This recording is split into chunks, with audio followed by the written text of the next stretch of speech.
ला निशिगंध नाचतो गोपीजन वृंद नाचतो गोपीजन वृंद वाजवी पावा गोविंद वाजवी पावा गोविंद पैंजण ऋण झुणती पैंजण ऋण झुणती मेखला कटीवर किण किणती मेखला कटीवर किण किणती वाहते यमुना जळधुंद वाहते यमुना जळधुंद वाजवी पावा गोविंद वाजवी पावा गोविंद वाजवी पावा गोविंद वाजवी पावा गोविंद गोविंद वाजवी पावा गोविंद वारा झुळझुळतो फुलांचा सुगंध दरवळतो वारा झुळझुळतो फुलांचा सुगंध दरवळतो सांडतो भरुनी आनंद सांडतो भरुनी आनंद वाजवी पावा गोविंद वाजवी पावा गोविंद धरुनिया हेर हरी भवती धरुनिया हेर हरी भवती गोजिऱ्या गोपी गुणगुणती गोजिऱ्या गोपी गुणगुणती आगळा रासाचा छंद आगळा रासाचा छंद वाजवी पावा गोविंद वाजवी पावा गोविंद वाजवी पावा गोविंद.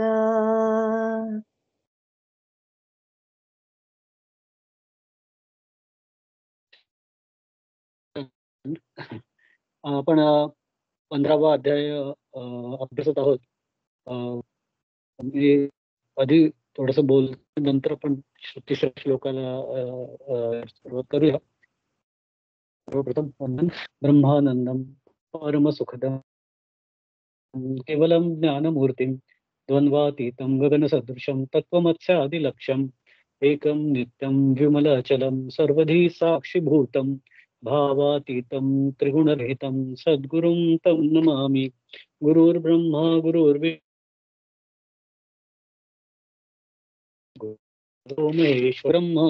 तस्मै श्री गुरवे नमः.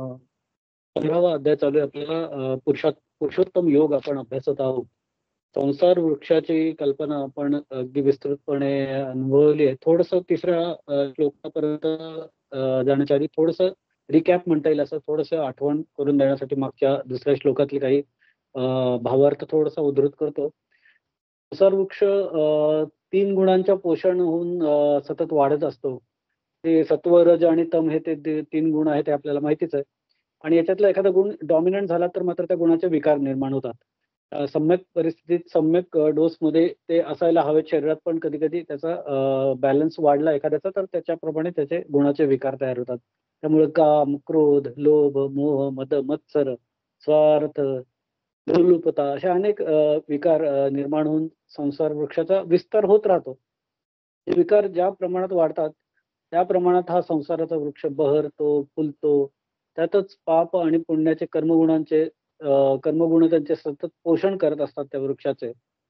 त्या जनरली वृक्षाच्या फांद्यावर जसे अंकुर असतात आणि अंकुरामधून नवीन फांद्या, त्यावर अंकुर, त्याहून त्याच्यात नवीन फांद्या, असं करून जसं वृक्ष जसा फोफावतो तसाच संसार वृक्ष सुद्धा शब्द, स्पर्श आदी इतर सुंदर मोहक गोष्टींमुळे, भोग्य पदार्थांमुळे जे अंकुरासारखेच आहेत, त्यांनी तो संसार वृक्ष वाढत जातो.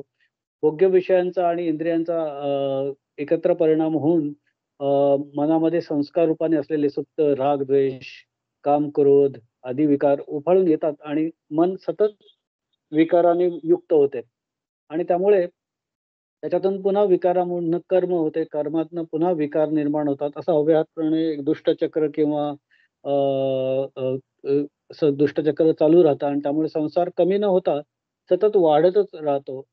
असं वाटतं आणि म्हणजे पहिल्या श्लोकात जसं म्हणलं होतं भगवंतांनी, की या संसार वृक्षाचे अव्यक्त शक्तिरूपी मूळ हेच मुख्य मूळ आहे. म्हणजे उपादान कारण आहे. त्याच वृक्षाची अवांतर मुळे सांगतात. तर अश्वत्थ वृक्षाच्या फांद्यांच्या मधून पारंब्या येतात आणि त्या जमिनीच्या दिशेने जाऊन जमिनीला घट्ट पकडतात आणि त्यामधून झाडाच्या मुख्य मुळाला आधार देतात. त्याचप्रमाणे संसार वृक्षाची उपमुळे वृक्षाला आधार देऊन ती अधिक स्थिर आणि दृढ करतात. त्यामुळे त्याला अधश्च मूलान नुसंततानी असं म्हणलेलं आहे.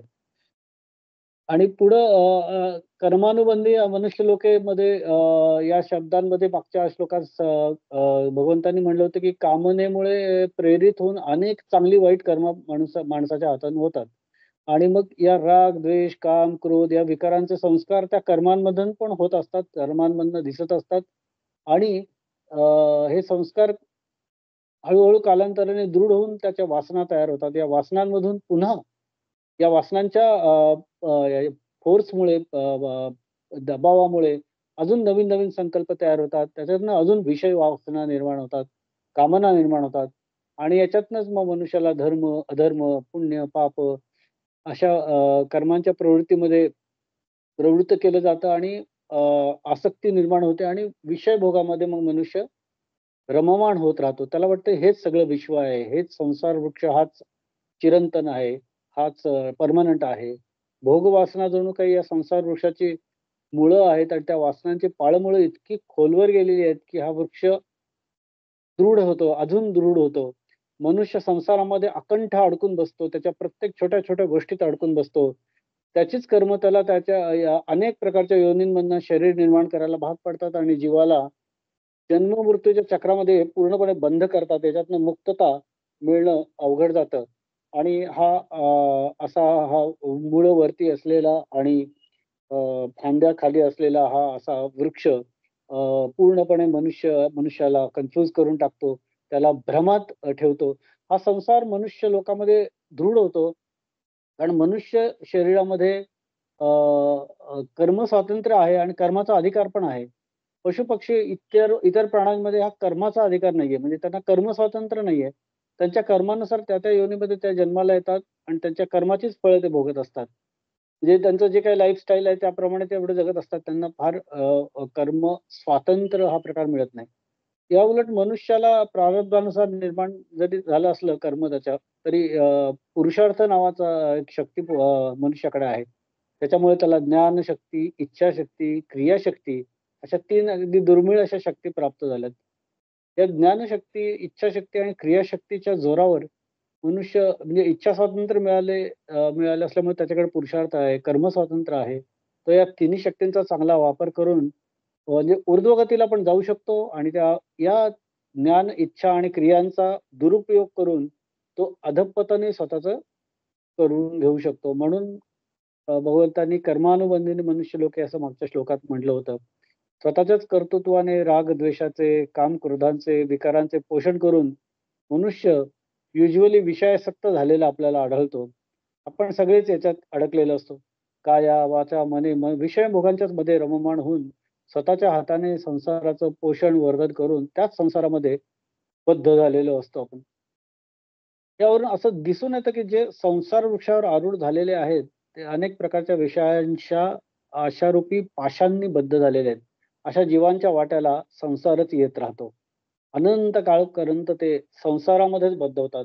त्यांना कधी केव्हाही कोणत्याही प्रकारे मोक्षप्राप्ती होत नाही. संसार हाच त्यांचं फेट नशीब असतो.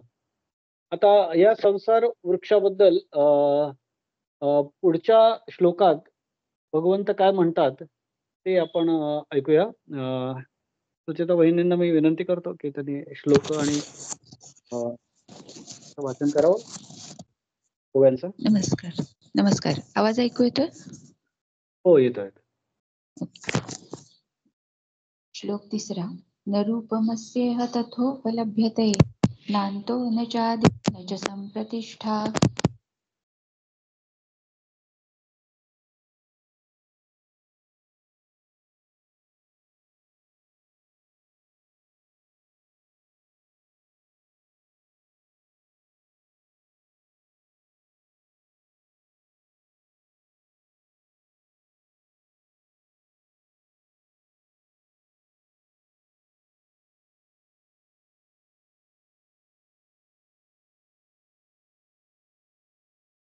हॅलो. हॅलो.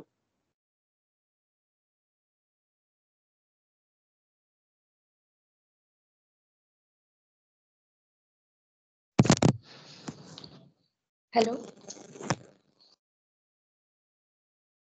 हा, हॅलो. हॅलो. आवाज ऐकू येत नाही? हा, नाही, आता येतोय. मगाशी येत नव्हता. Okay okay. ऐसा गाढा आणि अफाटू आता कोण करी यया शेवटू तरी जणी हा हळूवटू धरिसी भावो परी हा उन्मळू यावया दोषे येथ सायासची काईसे काय बाळा बागुल देशे दवडावा आहे गंधर्व दुर्ग काही पाडावे काय विषाण मोडावे होवावे मग तोडावे खपुष्पकी तैसा संसारू हा वीरा रुख नाही साचोकारा मा उन्मळणी दरारा काईसा तरी आम्ही सांगितले जे परी मूळ डाळाची उजरी ते वांझेची घरभरी लेकुरे जैसी काय किजणी चेईलेपणी स्वप्नीची तिये बोलणी तैसी जाणते कहाणी दुगडीची ते वाचुनी आम्ही निरुपिले जैसे ययाचे अचळ मूळ असे तैसे आणि तैसाची जरी हा असे साचोकारा तरी कोणाचे संताने निपजती या उन्मळणे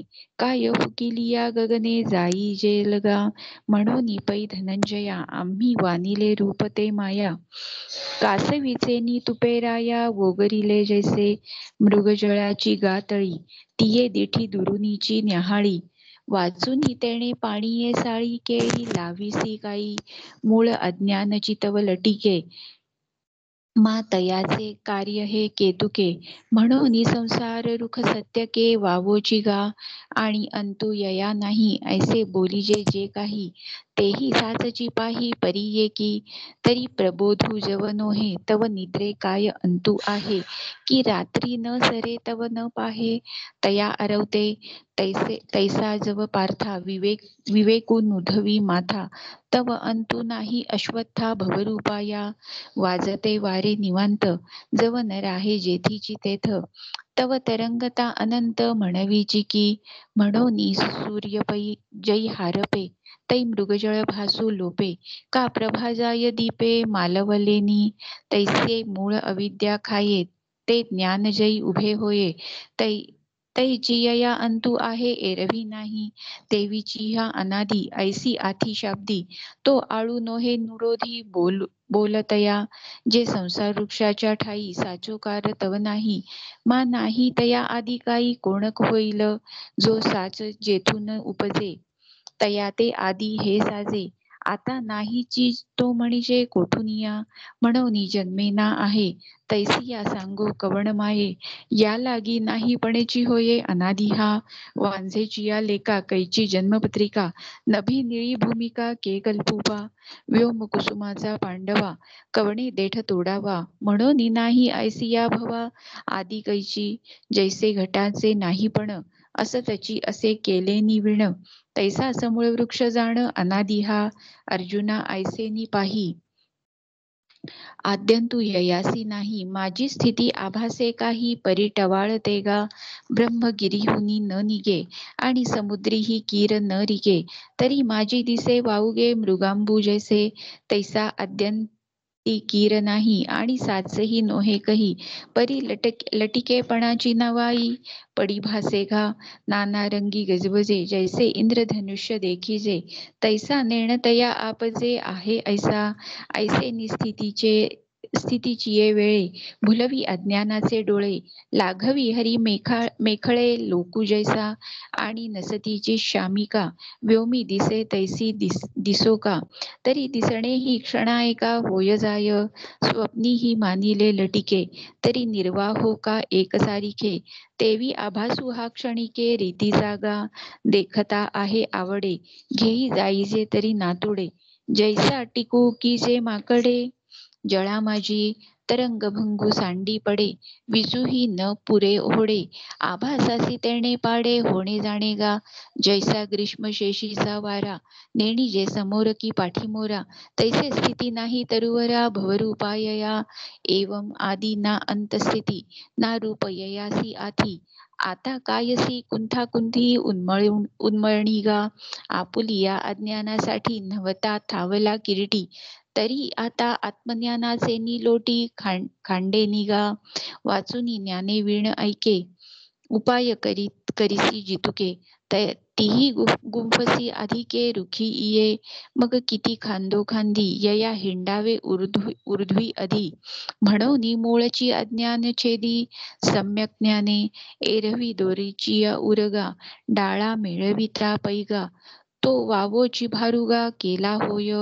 तरावया मृगजळाची गंगा डोणी लागी धावता दांगा माझी ओव्हाळणे बुडीजे पैगा साच जेवी तेवी नाथिलिये संसारा उपायी ज्याच तया वीरा आपण पेलोपे वारा विकोपी जाय म्हणून स्वप्नीचे या भया ओखद चेवोची धनंजया तेवी अज्ञान मुळायया ज्ञानची खड्ग परी तेची लीला परजवे तैसे वैराग्याचे नीच नव्हे अभंग बळ होवावे बुद्धीसी गा उठलेनी वैराग्य जेणे हा त्रिवर्गू ऐसा सांडणे जैसे व मुनिया सुणे आताची गेले हा ठायवरी पांडवा पदार्थ जाती आघवा विटवी तो होवावा वैराग्य लाटू मग देहाहंतेचे दळे सांडोनी एकेची वेळे प्रत्येक बुद्धी करतळे हात वसावे निसिले विवेक साहणे जे ब्रह्माहमस्मी बोधे सणाणे मग पुरतेनी बोधे उठणे एकलेची परिनिश्चयाचे मुष्टिबळ पहावे एक दोन्ही वेळ मग तुळावे अतिचोखळ मननवेरी पाठी हाती आपणया नितिध्यासे एक झालिया पुढा दुसे नुरेल घाया पुरतेगा ते आत्मज्ञानाचे खंडे अद्वैत प्रभेचे निवाढे नेदिल उरो कवणेकडे भववृक्षासी शरदागमीचा वारा जैसा केरू फेडी अंबरा का उदलया रवी अंधारा घुटुभरी नाना उपवढ होता खेवो नुरे स्वप्न संभ्रमाचा ठावो स्वप्रतीती धारेचा वावो करील तैसे तेव्हा ऊर्ध्व का ऊर्ध्वीचे मूळ का आधीचे हन शाखा जाळ ते काहीची न दिसे मृगजळ चांदिणा जेवी ऐसे निगा वीरनाथा आत्मज्ञानाची या खडगलता छेदून या भावाश्वत्था ऊर्ध्व मुळाते.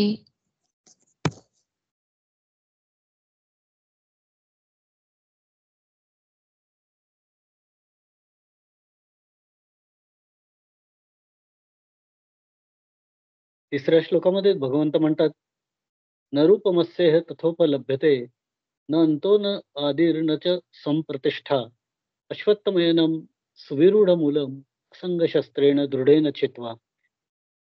या श्लोकामधले एक अवे पॉइंट्स म्हणतील किंवा कॅचिंग वर्ड्स कुठले आहेत तर असंग हा शब्द फार महत्वाचा आहे असं मला वाटतं. आपला स्क्रीनवर जर चित्र दिसत असेल तर जो वरती मूळ आणि खाली फांद्या असलेला वृक्ष आहे त्याच्यावर एक कुऱ्हाड चालताना दिसते. ती आहे वैराग्याची कुऱ्हाड.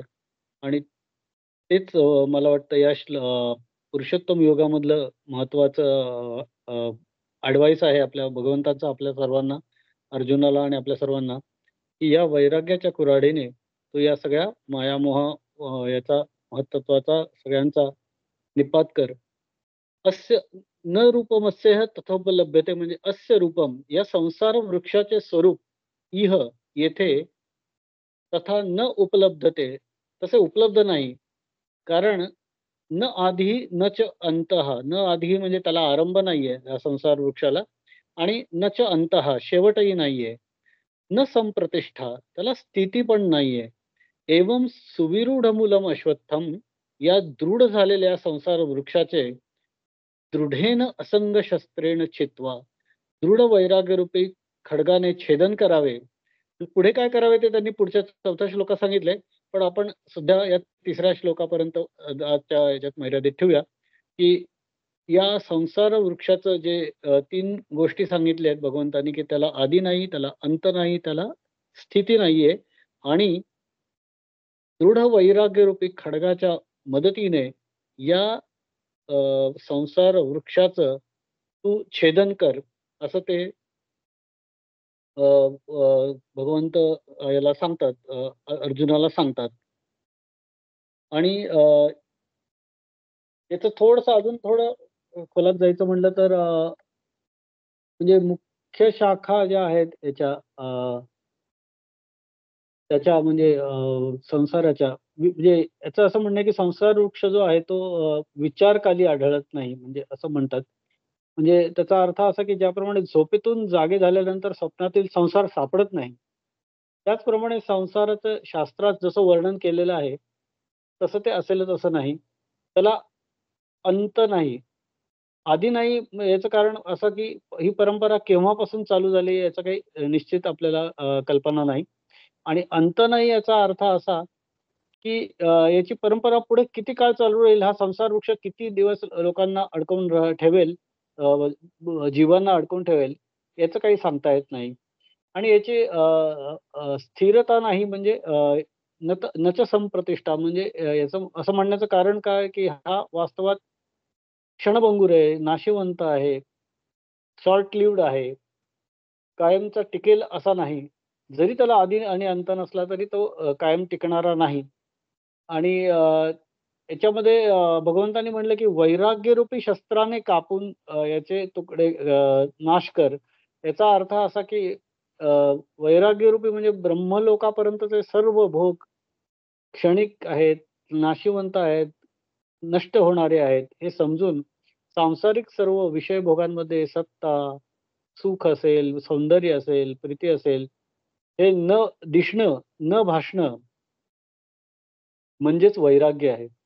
आणि या बळकट वैराग्यरूपी शस्त्राने अ, याला संसार वृक्षाला कापायचं म्हणजे नक्की काय करायचं, तर स्थावर जंगम रूप अखिल संसाराविषयीच्या चिंतन सतत जे आहे, पैसा, अडका, प्रेम, रिलेशन्स, याची सतत जी चिंतन असतं, त्याला मनातून कट करून टाकायचं. तर चिंतनाच्या तसंच अनादी काळापासून अज्ञानाच्या द्वारे दृढ झालेले हे गर्व आहे, अहंता आहे, ममता आहे, या सर्वांना त्याच्यावर वासनारूपी मुळं आहेत, त्यांचा त्याग करणं म्हणजेच संसार वृक्षाचं अवांतर मुळासह कापणं होय, असं भगवंतांना याच्यातनं अपेक्षित आहे. म्हणजे अहंता, ममतेला कापा, वासनेला कापा, आणि बळकट वैराग्य रूपी शस्त्राने विषयभोग जरी इंद्रियांचे हे असला, तो एक कामं असली तरी ते त्याच्यासाठी त्याच्यामध्ये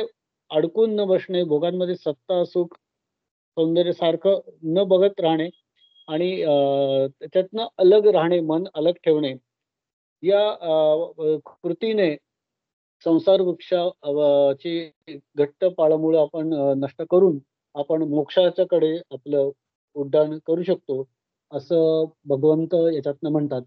असंग हा शब्द त्यांनी वापरलाय. असंग शब्द जो आहे त्याचा अ, महत्त्वपूर्ण आहे शब्द तो. कारण इंद्रिय भोग करायचे किंवा भौतिक प्रकृतींवर अधिराज्य गाजवायचं असेल, स्वामित्व गाजवायचं असेल, तर त्याची आसक्ती खूप असते किंवा सगळी इंद्रिय ऍक्च्युली इंद्रिय ताबा घेतात मनुष्याचा. इंद्रियांवर मनुष्याचा ताबा नसतो आणि मग त्याच्यातनं असंग निर्माण होतो. मनुष्याने शास्त्रांच्या आधारावर म्हणजे आध्यात्मिक विज्ञानाचा उपयोग करून अनासक्ती खरं तर शिकली पाहिजे. अनासक्ती, असंग हे सिमिलर वर्ड्स आहेत आणि जे चांगले याच्यातले ज्ञानी आहेत त्यांच्याकडून काही श्रवण केलं तर सत्संग मिळतो आणि असंगापासून आपण दूर राहतो आणि कदाचित भगवंतापर्यंत जाण्याचा शॉर्टकट किंवा जवळचा रोड गुगल मॅप आपल्याला मिळतो आणि आपण भगवंताला लवकर शरण जाऊ शकतो. म्हणून असंग शस्त्रेण दृढेन चित्वा असं म्हणलंय की दृढ वैराग्यरूपी खड्गाने आपण त्याचं हे केलं पाहिजे, संसार वृक्षाचं निर्दालन केलं पाहिजे, छेदन केलं पाहिजे असं भगवंत सांगतात. याबद्दल एक छोटीशी गोष्ट आहे पण ती मी वेळ उरला तर नंतर हे करेन. आपण पहिल्यांदा श्लोकाविषयी थोडीशी चर्चा करूया की मागच्या 2 श्लोकांमध्ये भगवंतांनी काय सांगितलं होतं की अज्ञानी, अविवेकी आणि अविवेकी बुद्धीच्या लोकांच्या दृष्टिकोनातून दिसणारं म्हणजे संसार वृक्ष कसा आहे ते त्यांनी सांगितलं होतं की पानं, फुलं, फळांनी हा बहरलेला संसार वृक्ष आहे. तो अतिशय सुंदर आहे, आकर्षक आहे, मोहक आहे, रमणीय आहे आणि त्या संसार वृक्षाखाली आश्रय घ्यायला सगळ्यांनाच बरं बरं वाटतं, छान वाटतं. त्यामुळे अज्ञानी लोक संसाराचा आश्रय घेतात. म्हणजे तो सतत ते इंद्रिय गोचर राहतात. इंद्रियांशी निगडीत राहतात. त्यांच्या अधिसत्तेखाली राहतात आणि त्यामुळे संसार वृक्ष हाच सत्य आहे, हाच नित्य आहे, हाच पूर्ण आहे असं त्यांना वाटतं. त्यामुळे ऐहिक आणि परलौकिक जी कर्म, फळं आहेत त्यांच्या मोहामुळे बुद्धीला आणखी भ्रम निर्माण होतो आणि त्यामुळे जनरली या भोगांमध्ये आणि या संसाराच्या आनंदामध्येच मनुष्य आपलं पूर्ण जीवन व्यतीत करतो, व्यर्थ घालवतो. खाओ, पिओ, मजा करो हेच सगळं आपल्या जीवनाचा अर्थ आहे. जो चांगला खातो, चांगला पितो, चांगला राहतो, चांगल्या घरात राहतो, तो चांगला. तो चांगल्या गाडीतनं फिरतो, तो चांगला. असा एक जो भ्रम, एक प्रतिष्ठा निर्माण झालेली आहे मानसिक.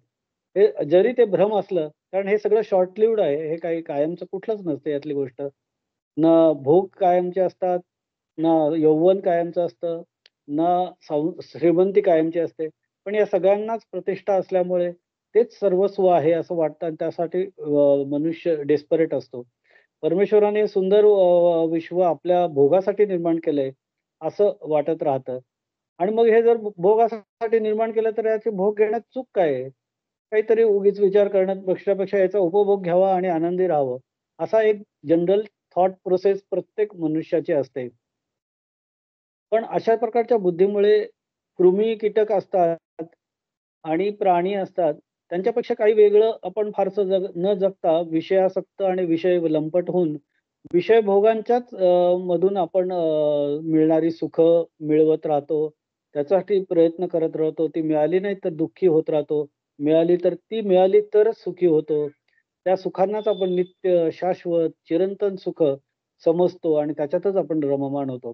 याप्रमाणे बहुतेक सर्वांचं जरी मत असलं तरी असे काही असतात लोकं, ते लाखो कोट्यांमधनं एखादा जीव असा असतो सूक्ष्म बुद्धीचा विवेकी पुरुष असतो, की तो इंद्रियगोचर असलेल्या सुंदर आकर्षक संसार वृक्षामध्ये निरपेक्ष बुद्धीने विचार करतो.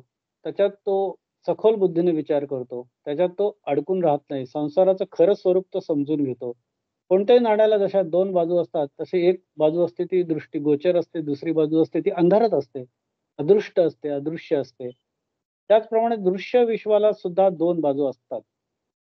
दृश्य विश्वाला सुद्धा 2 बाजू असतात. विश्वाची एक बाजू सर्वांना दृश्य रूपात दिसते, म्हणजे अनुभवाला येते.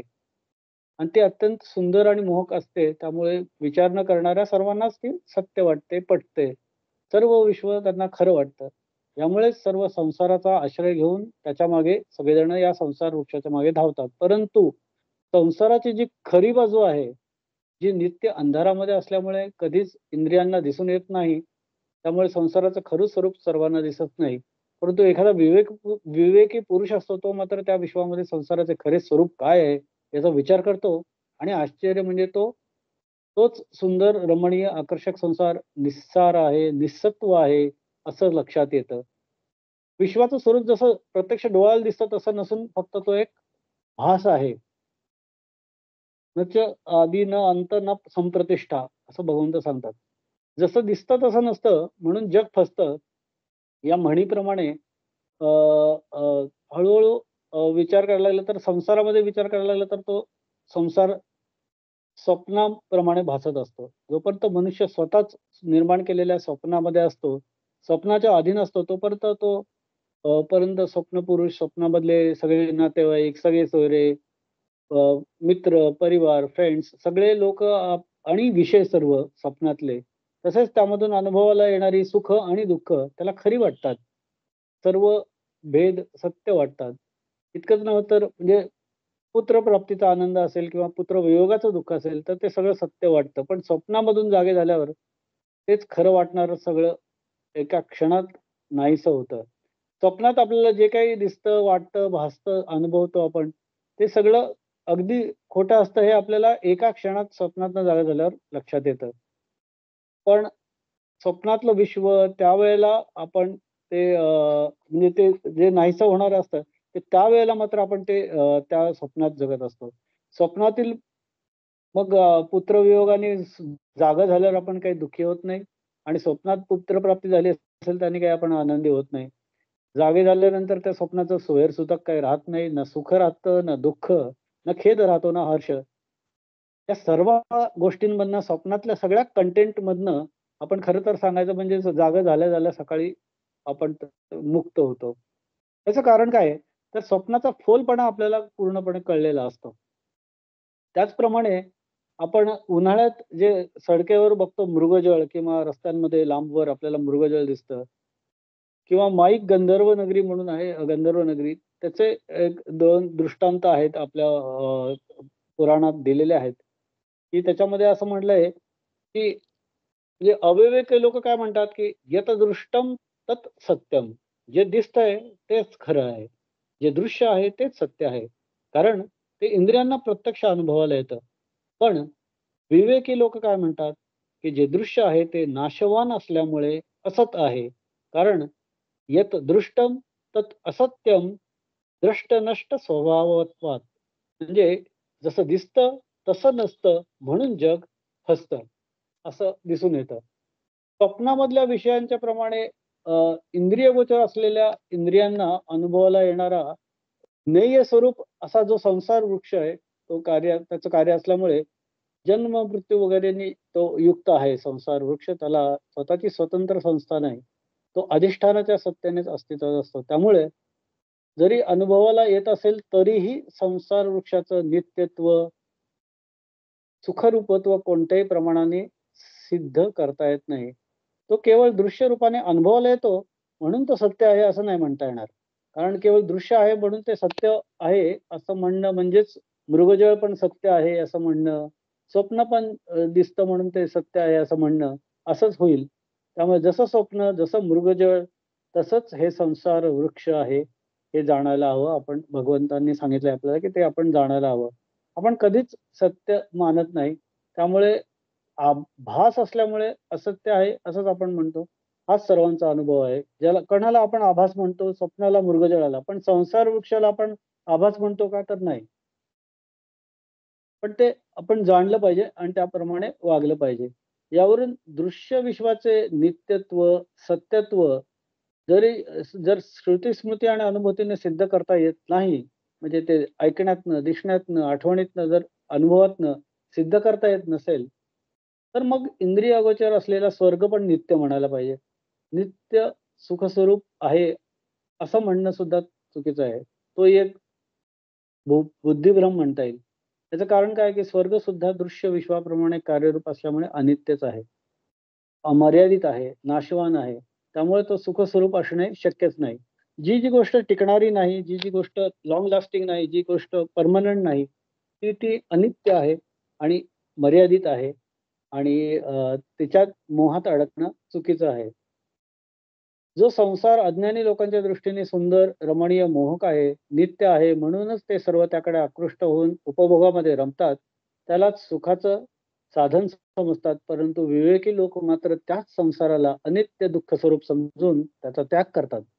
त्यांनाच संसाराचा संपूर्ण फोलपणा समजतो. म्हणून भगवान म्हणतात, येही संस्पर्शजा भोगा दुःखयोनय एव ते आद्यंतवंत कौंतेय न तेषु रमते बुधाः. 5व्या अध्यायातला 22वा श्लोक आहे. त्याच्यामध्ये भगवंत काय म्हणतात, की सर्व इंद्रियजन्य भोग दुःखालाच कारण असून सर्व अनित्य आहे असे जाणून विवेकी पुरुष विषय भोगामध्ये रमत नाहीत. त्यामध्ये किंचित सुद्धा त्यांना सुख मिळत नाही किंवा त्याच्यात ते अडकून पडत नाहीत. हेच त्रिवार सत्य आहे असं भगवंत सांगतात. त्याप्रमाणे विश्व तेच आहे, संसार तोच आहे. फक्त मनुष्याच्या बुद्धीला अविवेकाने आलेला भ्रम विवेकाने निराश करता येतो. संसार निस्सार होतो. या ज्ञानामध्येच त्यातील रमणीयत्व, मोहकत्व, सौंदर्य, सुख नाहीसे होते. केळीच्या खुंटाचा दृष्टांत दिलेला आहे एका ठिकाणी. केळीचा खुंट दिसताना गुबगुबीत तुकतुकीत दिसतो, परंतु त्याच्यावरचं एक एक सोपट सोललं तर शेवटी आत काहीच राहत नाही. त्याप्रमाणे हा संसार हा निस्सार आहे. त्यामुळे भगवंत आणखी एक कारण देतात, की नांतो न चादिर्न च संप्रतिष्ठा. या संसार वृक्षाला प्रत्यक्षामध्ये आरंभ नाही. आणि त्याचं कारण भगवान काय सांगतात, अंतही नाही. कारण मग वर्तमान काळामध्ये त्याला संप्रतिष्ठा कशी असेल? ज्याला अंत नाही, आदी नाही, त्याला दृढ कसं असेल ते? तर तो दृढ असू शकत नाही, शाश्वत असू शकत नाही. सतत संतत धारेप्रमाणे सतत अनुभवाला येणाऱ्या संसाराचा आरंभ किंवा उगम शोधायला गेलं तर तो निश्चित दाखवता येत नाही, कारण तो अविद्येमधून निर्माण झालेला असल्यामुळे अनादी आहे असं भगवंत म्हणतात. तसंच अविद्येचे कारण आणि आरंभ शोधायला लागलं तर अविद्येचा नाश होऊन अधिष्ठानाचे ज्ञान होते आणि अनादी असलेला संसार संपूर्णपणे निराश होतो. म्हणून त्याचा निश्चित आरंभ दाखवता येत नाही, तसंच त्याचा शेवट सुद्धा दाखवता येत नाही. या ठिकाणी स्थानामध्ये संसार संपला असं निश्चित जाणता येत नाही. शेवटी शोधायला लागलो तर केव्हा निराश होतो हेच समजत नाही, कारण तो अविद्याजन्य असल्यामुळे कल्पित आहे. संसार काय आहे? कल्पित आहे. तो अविद्याजन्य आहे. याप्रमाणे ज्या संसाराला आदी नाही, अंत नाही, मग वर्तमान काळामध्ये प्रतिष्ठा कशी असेल? तर संसार जरी अनुभवाला आला तरी त्याला स्वतःची स्वतंत्र संस्था नाही, हे जाणून घेतलं पाहिजे. त्याच्यानंतर त्याला वास्तवता सुद्धा नाही, हेही जाणून घेतलं पाहिजे. ज्याचं आरंभापूर्वी आणि नाशानंतर अस्तित्वच नसतं, त्याचं वर्तमान काळामध्ये सुद्धा अस्तित्व तसंच अस्तित्व असतं, म्हणजे त्याला अर्थ नसतो. म्हणून जरी तो दिसत असला तरी रज्जू सर्पाप्रमाणे कल्पनाजन्य किंवा काल्पनिक मिथ्या असा तो असतो. रज्जू सर्प म्हणजे दोरी आणि सर्पाचा दोरीला सर्प मानणे, असा जो हे आहे भ्रम, त्याच्याप्रमाणे सांगितलंय. तो दिसतोय म्हणून तसं म्हणायचं, परंतु विचारांती तो आपोआप नाहीसा होतो. त्यामुळे असं म्हणतात, की मृत्तिका हीच सत्य आहे आणि संपूर्ण संसार वृक्ष अविद्याजन्य असल्यामुळे तो कल्पित आहे, तो खोटा आहे, तो मिथ्या आहे, त्याच्यात तथ्य नाही. त्याला स्वतःची स्वतंत्र सत्ता नाही. परब्रह्माच्या अधिष्ठानाच्या सत्तेत तो सत्तावान होतो संसार वृक्ष, आणि म्हणून अधिष्ठान स्वरूप परब्रह्म हेच त्रिकालाबाधित शाश्वत सत्य आहे आणि विश्व हे मिथ्या आहे हे सिद्ध होतं. अशा प्रकारचा संसार वृक्ष असल्यामुळे मग मुमुक्ष लोकांचं कर्तव्य काय आहे, की त्यांनी काय करायला पाहिजे? म्हणजे आपण सगळ्यांनी मुमुक्ष व्हायला पाहिजे. आपण काय करायला पाहिजे? अश्वत्थमेनं सुविरूढ मूलम असंग शस्त्रेण दृढेन चित्वा. अश्वत्थ संसार जरी अविद्याजन्य कल्पित असला तरी सुद्धा त्याला सत्यता दिली असल्यामुळे अनेक जन्मांच्या मध्ये निर्माण केलेली सत्य सत विवेक बुद्धी इतकी दृढ झालेली असते की त्यामधून अनेक प्रकारच्या विषय वासना आणि काम, क्रोध आदी षड्रिपू अवांतर मुळं निर्माण झालेली असतात या संसार वृक्षाची, आणि ती खोलवर रुजलेली असतात. त्याचा परिणाम म्हणजे खोलवर म्हणजे आता हे चित्राच्या प्रमाणे वेगळी आहे, कारण त्याला कारण आणि कर्म असा उल्लेख केला जातो. त्यामुळे याची मुळे वरती आणि फांद्या खाली आहेत. तर याचा परिणाम म्हणजे संसार वृक्ष अधिक दृढ झालेला असतो आणि विवेकी जे साधक असतात किंवा जिज्ञासू जे साधक असतात, ते तितक्याच शक्तिमान असलेल्या त्यांच्या वैराग्यरूपी खड्गाने, दृढ अशा वैराग्यरूपी खड्गाने त्यांनी याचा समूळ उच्छेद करावा असं भगवंत सांगतात आणि हाच खरा पुरुषार्थ आहे असं ते सांगतात. दृढ असंख्यरूपी शस्त्र हेच संसार वृक्षाचा समूळ नाश करण्याचं साधन आहे. इंद्रियांच्या मधून सतत विषयांचा डिस्चार्ज होत असतो. यामधून मनामध्ये नकळत सारखे विषय प्रकट होत असतात, पाझरत असतात. त्याच्यामध्ये प्रेम असेल, स्नेह असेल, आर्द्रता असेल, मोह असेल, आणि त्यामुळे मनुष्य विषयांच्या मध्ये बद्ध होतो. वासना असेल, लोलुपता असेल, अनेक आहेत. यालाच संग म्हणतात आणि संघाच्या विरुद्ध म्हणजे असंग किंवा निस्संग. या संघामधून पुत्रेच्छा निर्माण होते, मला मुलं हवीत, मुलं व्हायला हवीत. वित्तेच्छा निर्माण होते, माझ्याकडे गाडी, बंगला, पैसा, अडका असायला हवा. लोकेच्छा निर्माण होते, म्हणजे मला भरपूर प्रतिष्ठा, मला भरपूर पॉप्युलॅरिटी मिळायला पाहिजे, मी फेमस झालो पाहिजे, माझे लाखो फॉलोअर झाले पाहिजेत. अशा या पुत्रेच्छा, वित्तेच्छा, लोकेच्छा निर्माण होतात आणि मनुष्य जन्मभर नव्हे तर अनेक जन्म त्याच इच्छा पूर्ण करून त्या उपभोगामध्ये रमतो आणि तेच त्याला शाश्वत आणि योग्य आणि खरं वाटतं. त्याच्यामध्ये तो बद्ध होतो. याच्या उलट ज्या मनामधून विषयांची आसक्ती किंवा भोगवासना किंवा त्याचबरोबर या पुत्रेच्छा, वित्तेच्छा आणि लोकेच्छा सगळ्या गळून पडल्या आहेत, अशी जी काही मनाची अवस्था आहे, त्याला काय म्हणायचं? त्याला वैराग्य म्हणायचं. म्हणून साधकाने तीव्र वैराग्यरूपी शस्त्राने संसार वृक्षाचा समूळ छेद करावा असं भगवंत सांगतात.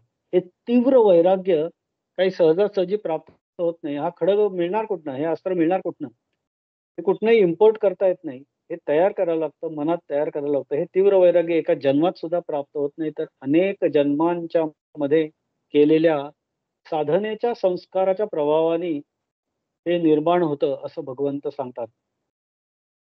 साधकाने अनेक जन्मांच्या मध्ये वर्णाश्रम धर्माचे अनुष्ठान करून परमेश्वराची निष्काम वृत्तीने अखंड सेवा करावी. कुठल्या तरी डिझायरनी नाही, कुठल्या तरी इच्छेने नाही, तर निष्काम वृत्तीने अनन्य भक्तीने परमेश्वराला संतुष्ट करावं, त्याची सेवा करावी, साधना करावी. या साधनेच्या संस्काराच्या प्रभावाने परमेश्वराची कृपा होऊन साधकाची चित्तशुद्धी होते आणि अशाच अंतकरणामध्ये मग साधन चतुष्टाचा उदय होतो आणि त्यामुळे जे हे तयार होतं ते हे खडग जे मिळतं ते वैराग्यरूपी खडग मिळतं. स्ववर्णाश्रम धर्मेण तपसा हरितोषणात साधनम च भवेत पुंसाम वैराग्यादिच चतुष्टयम. हे असं सगळं कष्टाने, अनेक जन्मांच्या कष्टाने साधावं लागतं. त्यामुळे आपला हा जन्म आपल्याला रेअरली मिळालाय, त्याच्यातला एकही क्षण आपण वेस्ट करता कामा नये आणि या कामात लागलं पाहिजे. कधी ना कधी आपल्याला त्या वैराग्यरूपी खडगाचा प्राप्ती होईल नक्कीच.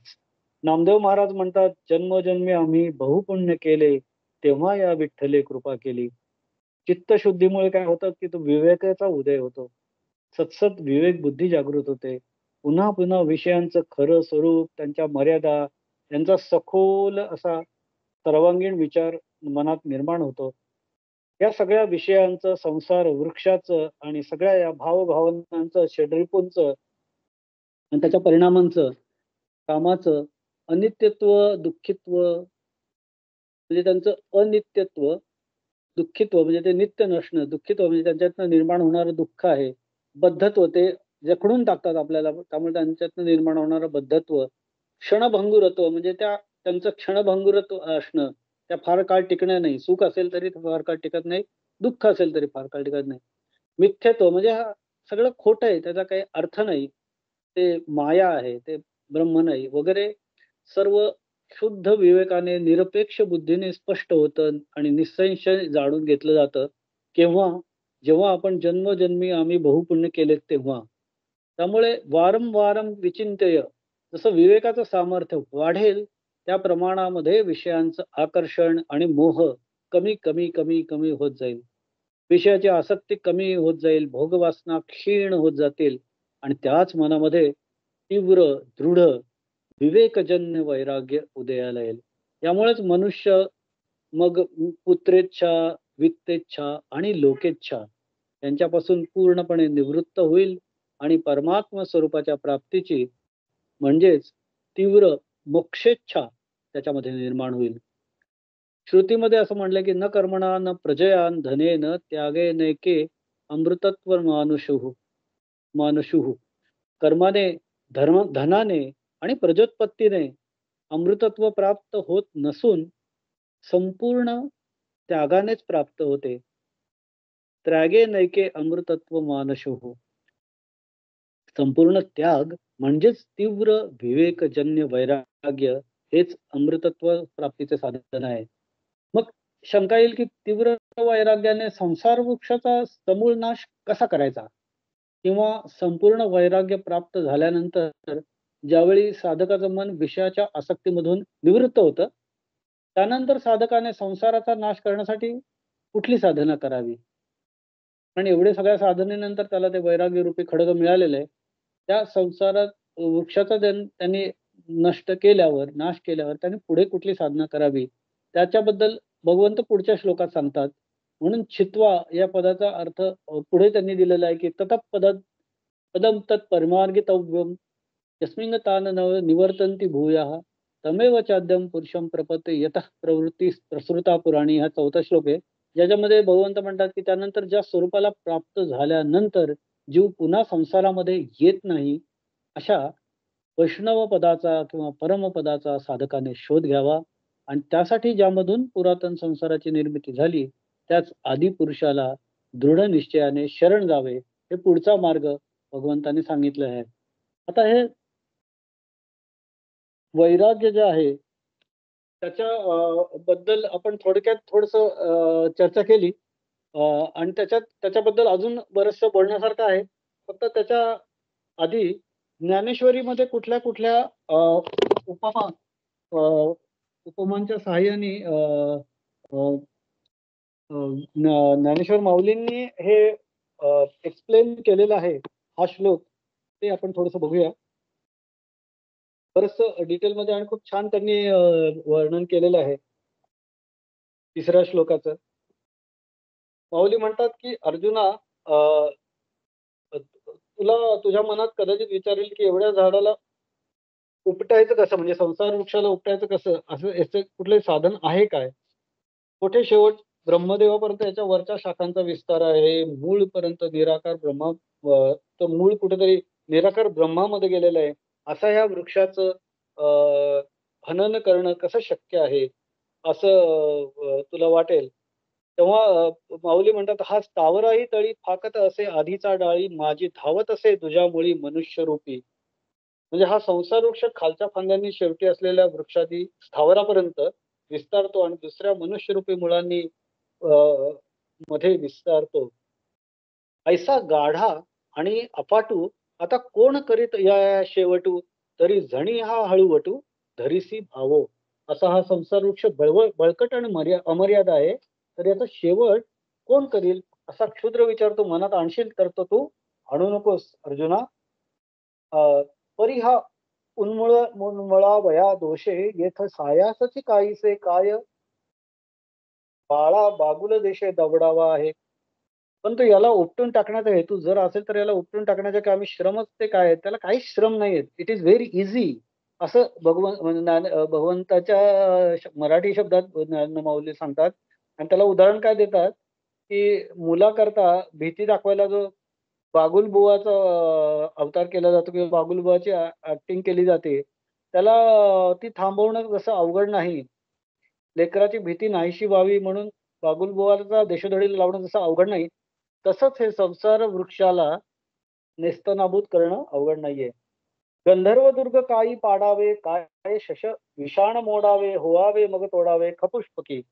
ढगाच्या आकृतीचे दिसणारे, ढगांमध्ये दिसणारे किल्ले पाडून टाकले पाहिजेत का? असे म्हणजे अवघड आहे का? सश्याचं शिंग कधी मोडून टाकलं पाहिजे का? आकाशाचं फूल असावं आणि मग ते तोडावं, असं कधी होतं का? तर त्यामुळे it is not very difficult असंच त्याच्यातनं माऊलींना सांगायचंय. ते या सगळ्या उदाहरणातनं. "तैसा संसारू हा वीरा रुख नाही साचो करा उन्मळणी दरारा काहीसा तरी." त्याप्रमाणे अर्जुना हा संसार वृक्ष जर खराच नाहीये, जसं ढगांमध्ये दिसणारे किल्ले खरे नाहीत, जसं सश्याला शिंग नसतं त्यामुळे त्या बोर्डाचा प्रश्न येत नाही. जसं आकाशाचं फुल तोडता येत नाही कारण आकाशात फुलच नसतं. त्याचप्रमाणे हा संसार वृक्ष काय खरा आहे का? अर्जुना तो खरा नाहीये. त्यामुळे त्याला उपटून टाकण्याची भीती तरी कशाला बाळगतोस? त्यात काहीच अवघड नाहीये. आम्ही सांगितले जे परी मूळ डाळांची उजळी ते जे वांझांची घरभरी लेकुरे जैशी. आम्ही संसार वृक्षाच्या मुळाच्या आणि फांद्याच्या उत्कर्षाचा विस्ताराचा जो प्रकार सांगितला, तो प्रकार जसं काही वांझ्याची घरं भरून लेकरे आहेत, असे सांगण्याच्या प्रकारापैकी आहे, असं माऊली सांगतात. म्हणजे थोडक्यात की जे इन्फर्टाईल आहे, जे अंधत्व असलेले कुटुंब आहे, त्याच्या घरी जर पोरं-बाळं भरपूर आहेत असं सांगितलं तर जसं आपल्याला पटणार नाही. तसंच संसार वृक्ष हा खरा आहे, कायम आहे, नित्य आहे, असं जर सांगितलं तर ते खोटं होईल, चुकीचं होईल, असं माऊली सांगतात याच्यातनं. खूप छोट्या-छोट्या उदाहरणातनं हा विषय सोपा करण्याचा प्रयत्न माऊलींनी केलेला आहे उदाहरणातनं, की संसार वृक्ष कसा मिथ्या आहे, खोटा आहे, हे सांगतायत आता या माऊली या सगळ्या ओळातनं. "काय किजती चेईलेपणी स्वप्नीचे तिये बोलणी तैसे जाणते कहाणी दुगळीची ते." जागे झाल्यावर त्या स्वप्नातील बडबड काय कामाची? स्वप्नामध्ये आपण काय-काय पाहतो, बोलतो, अ, बऱ्याच गोष्टी आपल्याला दिसतात आणि आपल्याला वाटतं की त्या खऱ्या आहेत स्वप्नात असताना. पण ते जागे झाल्यावर आपल्याला कळतं की ते काही खरं नव्हतं. त्याप्रमाणे संसार वृक्षाची गोष्ट पोकळ आहे असं समज.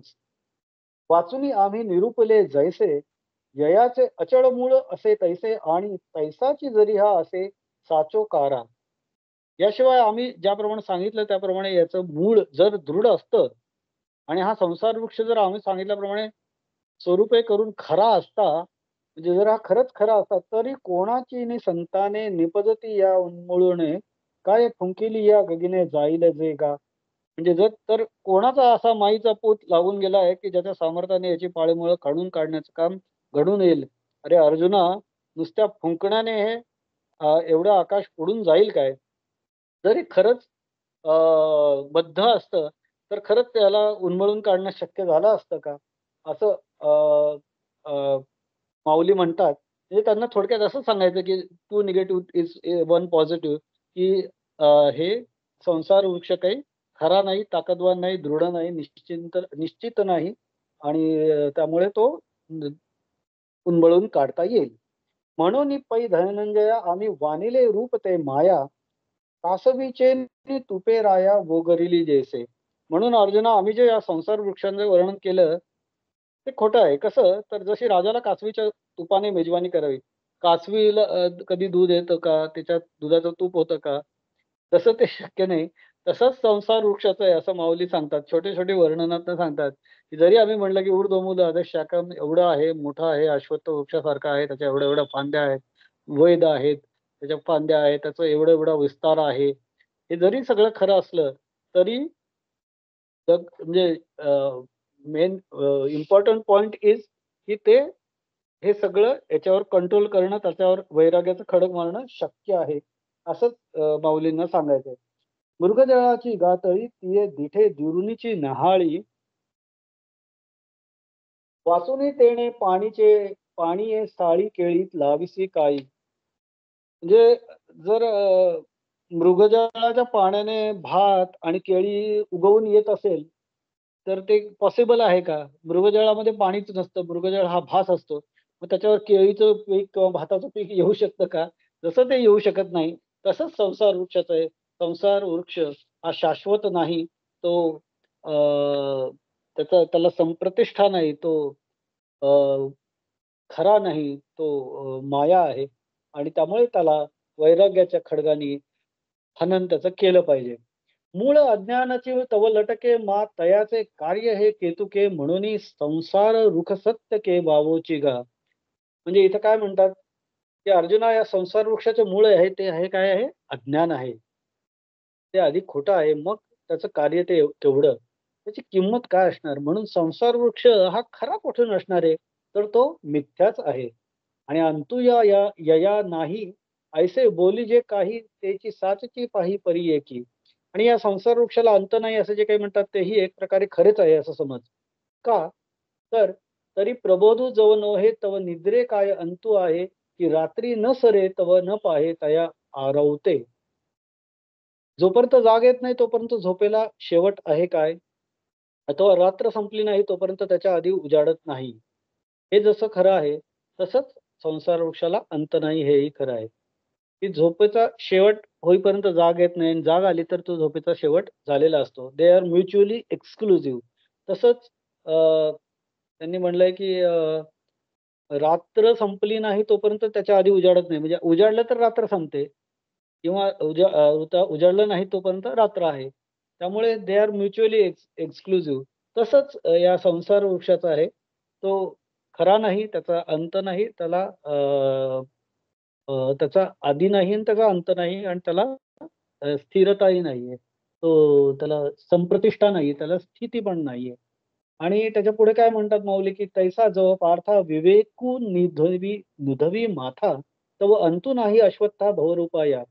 त्याप्रमाणे अर्जुना जोपर्यंत विचाराने डोकं वर केलं नाही, तोपर्यंत या संसार रूपी अश्वत्थ वृक्षाला शेवट नाहीये.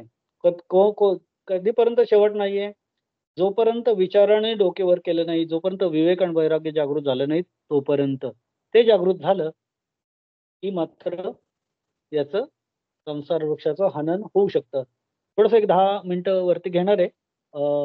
सगळ्यांच्या परवानगीने. अ, हे म्हणजे हे पूर्ण याचं आपण हे घेऊ शकतो, गोषवारा घेऊ शकतो. वाजते वारे निवांत, जवन राहे जेथीचे तेथ, तव तरंगता अनंत म्हणावीची की. जोपर्यंत वाहणारा वारा जागच्या जागी शांत राहत नाही, तोपर्यंत लाटपणा अनंतच म्हटला पाहिजे. जोपर्यंत अ, अ, वाहता वारा जागीच शांत राहत नाही, तोपर्यंत लाटपणा हा अनंतच म्हणला पाहिजे. त्या लाटा अनंतपणे वाहत राहतात. पण जेव्हा वारा शांत होतो, तेव्हा त्या शांत होतात. त्याच्यानंतर "मनोनी सूर्य जै हारपे, तै मृगजळा भासू लोपे, का प्रभा जाय दीपे मालवलेनी." म्हणून सूर्य जेव्हा मावळतो, तेव्हा मृगजळ भासण्याचे नाहीसे होते. मृगजळ कधी दिसतं? दिवसा, दुपारी शक्यतो. आणि सूर्य मावळला की मृगजळ दिसणं बंद होतं. तथा दिवा मालवण्याने दिव्याचा प्रकाश नाहीसा होतो. तसंच जेव्हा विवेक आणि वैराग्याचं डोकं वरती येतं, तेव्हा हा संसार वृक्षाचा विस्तार वैराग्यरूपी खड्गाने छेदिला जातो.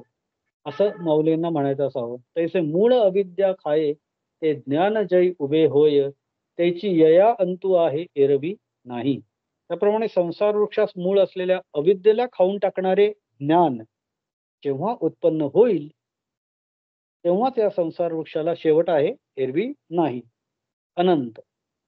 त्याच्यानंतर "तेविची हा अनादी, ऐसी आथी शाब्दी, तो आळू नोहे नुरोधी बोलतया." त्याचप्रमाणे हा संसार वृक्ष आरंभित आहे असे जे म्हणतात, ते म्हणणे या संसार वृक्षावर आरोप नाही, तर एका दृष्टीने ते म्हणणे या अनादित्वास अनुसरूनच आहे, संसार वृक्षाच्या अनादित्वास. कसं? कारण काय? तर "जे संसार वृक्षाच्या ठायी साचोकार तव नाही, मा नाही तया आदी काही कोण होईल?" कारण की संसार वृक्ष जर स्वरूपाने खरा नाही, तर मग जो स्वरूपाने खराच नाही, त्याचा कोणी आरंभ असेल का? जे खरंच नाही. एखादा सिनेमा आपण म्हणतो की 9 ते 12च्या शोला आम्ही गेलो, 9, 9:30ला पोहोचलो, 9ला सुरुवात झाली. जे खरंच नाही त्याची काही सुरुवात आणि त्याचा शेवट हा मानणं चुकीचं आहे. कारण इट इज ऑल भ्रम. ते सगळं खोटं आहे किंवा काल्पनिक आहे किंवा मिथ्या आहे किंवा क्षणभंगूर आहे किंवा त्याला काही हे नाही. जो साच जेथुनी उपजे, तया ते आदी हे साजे, आता नाहीची जो तो म्हणजे कोठोनिया. जो खरोखर जेथून कुठून तरी उत्पन्न होतो त्याला उत्पत्ती आहे. हे म्हणणं बरोबर आहे.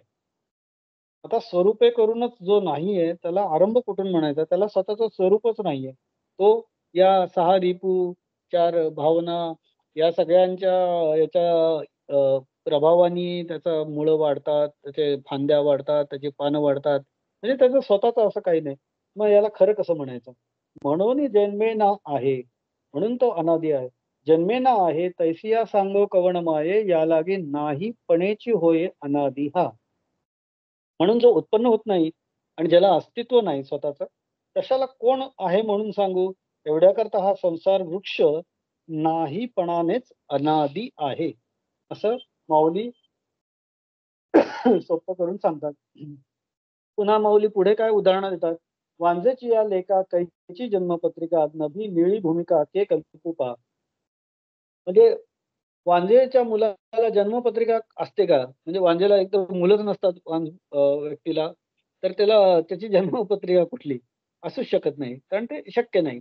आकाशामध्ये निळं आकाश असतं म्हणून त्याला आपण निळी जमीन म्हणू शकतो का? म्हणूच शकत नाही. कारण ती जमीन नसते, ते आकाश असतं. तसंच संसार वृक्ष त्याला सुरुवात नाही, शेवट नाही आणि स्थिती नाही. त्यामुळे त्याला असा विशिष्ट संसार वृक्ष आहे आणि तो स्थिर आहे, तोच सर्व काही आहे आणि त्याच्यासाठीच आपण जगलं पाहिजे आणि त्याच्यातच अडकून पडलं पाहिजे. हे आपल्या मनाचा जर भ्रम असेल, तो आपण तो काढला पाहिजे. कशाने काढला पाहिजे? तो विवेक वैराग्याने काढला पाहिजे, वैराग्याच्या खड्गाने. पुढे माऊली काय म्हणतात, व्योम कुसुमाचा पांडवा कवणे देठ तोडावा, म्हणून नाही ऐसिया भवा आदी कैची. म्हणजे काय? तर अर्जुना, आकाशाच्या फुलाचा देठ कोणी तोडावा? व्योम कुसुम शब्द फार सुंदर काय काय त्यांचे. व्योम कुसुमाचा पांडवा कवणे देठ तोडावा. आकाशाच्या फुलाचा देठ कोणी तोडावा? आकाशाचं फुलं असतं का? त्याचा देठ कोणी तोडू शकतं का? म्हणून स्वरूपे करून जे नाही, अशा संसाराला आरंभ कसला. त्यामुळे याला आदी कैची. जैसे घटांचे नाही पण असतची असे केले निगण, तैसा समूळ वृक्ष जाण अनादी हा. त्याप्रमाणे घटाचा नाहीपणा हा कोणी उत्पन्न केल्याशिवाय आहेच आहे, त्याप्रमाणे हा संपूर्ण संसार वृक्ष अनादी आहे असं समज. घटाला आकार दिल्यावर तो घट दिसतो, पण तो प्रत्यक्ष घट म्हणजे आकार दिसल्यावर आपण त्याला घट म्हणतो. त्याच्या आधी पण तो कुठेतरी असतो, मातीत असतो, काही इन्ग्रेडियंट्स मध्ये असतो. त्यामुळे तो उत्पन्न केल्याशिवाय त्याचा जर हे असतो, प्रागभाव असतो. तसाच संसार वृक्ष अनादी आहे असं माऊली म्हणतात. अर्जुना, ऐसेनी पाही अद्यंतु येयासी नाही, माझी स्थिती आभासे काही परी टवाळते गा. अर्जुना, याप्रमाणे पहा की या संसार वृक्षाला आदी आणि अंत नाहीये. मध्ये स्थितीकाली तो काही भासतो, म्हणजे मध्ये काहीतरी तो दिसतो. कारण आपण सगळे संसार जगतो, आपण आपलं सगळं आयुष्य जगतो, जन्मतो, शिकतो, नोकरी करतो, लग्न करतो, मुलं होतात, संसार करतो, संपतो. असं सगळं हे जे चक्र आपण करतो. पण ते त्याचं भासणं हे मिथ्या आहे. हे सगळं जरी खरं वाटत असलं तरी हे सगळं मिथ्या आहे. ब्रह्मगुरीहून न निघे आणि समुद्रीही किर न रिगे, तरी माझी दिसे वावगे मृगांबू जैसे. ज्याप्रमाणे ब्रह्मगिरी पर्वतापासून निघत नाही आणि शेवटी खरोखर समुद्रात सुद्धा मिळत नाही. म्हणजे मध्येच जसं दिसतं, मृगजळ दिसतं. ते मृगजळ कसं असतं, की ते जळ म्हणतो आपण, पण ते ऍक्च्युअली असतो आभास. त्यामुळे ते कुठल्या नदीत, कुठल्या पर्वतावर उगम पावत नाही ब्रह्मगिरीत वगैरे, किंवा ते नदीचं पाण्यासारखं समुद्राला जाऊन मिळतच नाही. ते नुसतं मध्ये दिसतं, पण ते खरं नसतं. ते नुसतं भासतं, ते खरं नसतं. तर असं ते मृगजळ म्हणजे हे संसार वृक्ष आहे. तैसा आद्यंती कीर नाही आणि साचेही नोहे काही परी लटकेपणाचे नवाई पडी भासे गा. त्याप्रमाणे अर्जुना, संसार वृक्ष आरंभी आणि अंती खरोखरच नाहीये आणि तो कधीही खरा नाहीये. परंतु खोटेपणाची नवलाई अशी आहे की तो नसून भासतो आहे असं वाटतं आणि या भ्रमात आपण राहतो. नाना रंगी गजबजे जैसे इंद्रधनुष्य देखिजे, तैसा नेणतया आपजे आहे ऐसा.